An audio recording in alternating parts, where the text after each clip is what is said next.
Oke, Assalamualaikum warahmatullahi wabarakatuh. Saya Aljufri Mahmud.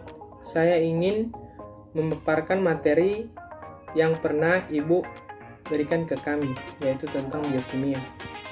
Yang pertama yaitu enzim.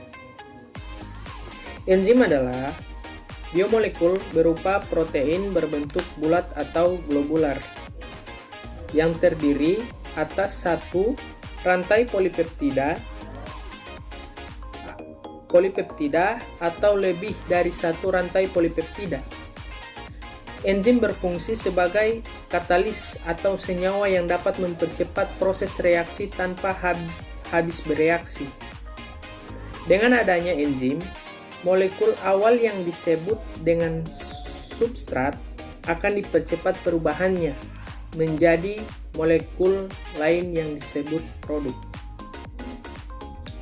Enzim bekerja dengan cara lock and key atau seperti lubang kunci dengan substratnya. Substrat memiliki sisi aktif yang dapat bereaksi dengan enzim. Substrat adalah reaktan dalam proses biokimia. Ketika enzim bereaksi dengan substrat, enzim akan menyesuaikan bentuknya dengan sisi aktif substrat agar dapat terikat sempurna.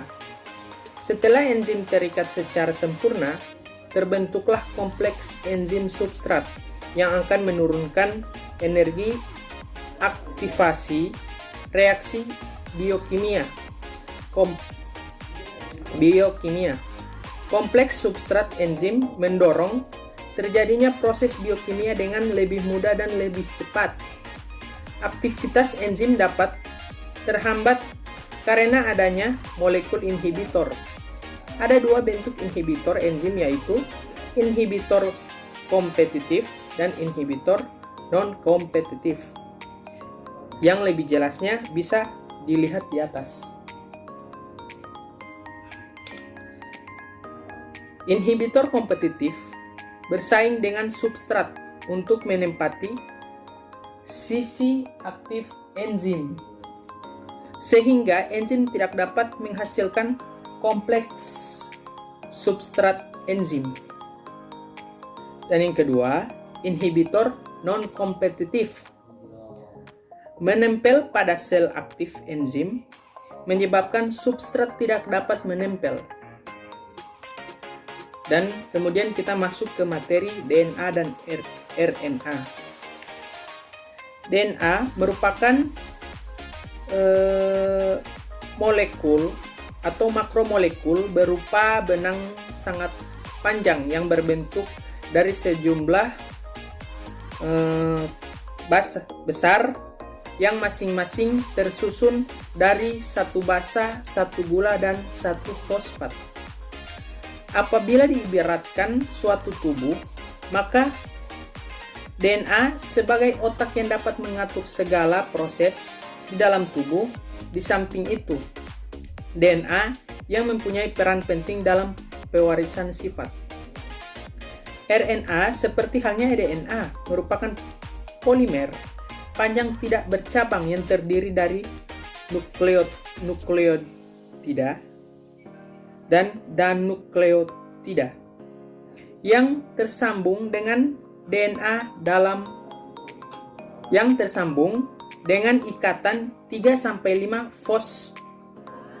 fosfodiester. Struktur kovalen RNA berada dengan DNA dalam dua hal. Kemudian kita masuk kepada sistem ekspresi gen. Replikasi adalah proses menyalin secara puluh dua untai DNA. Replikasi adalah proses menyalin secara utuh untai DNA menjadi dua untai yang baru. Transkripsi adalah proses menyalin salah satu untai DNA menjadi mRNA. Sedangkan translasi adalah proses penterjemahan mRNA menjadi polipeptida.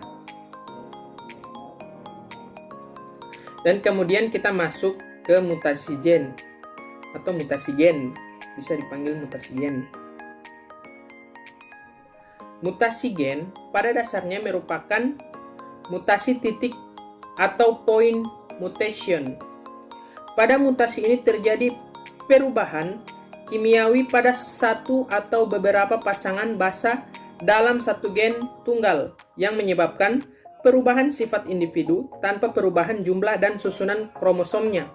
Peristiwa yang terjadi pada mutasi gen adalah perubahan urutan-urutan DNA, yang lebih tepatnya mutasi titik merupakan perubahan pada basa N dari DNA atau RNA.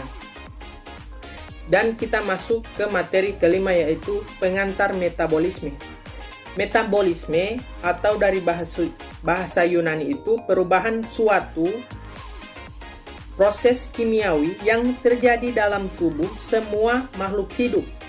Proses ini merupakan pertukaran zat ataupun suatu organisme dengan lingkungannya. Metabolisme memiliki dua arah lintasan metabolik, yaitu katabolisme yang merupakan penguraian suatu zat menjadi partikel yang lebih kecil untuk dijadikan energi, dan anabolisme yang merupakan reaksi untuk untuk merangkai senyawa organik dari molekul-molekul tertentu agar dapat diserap oleh tubuh.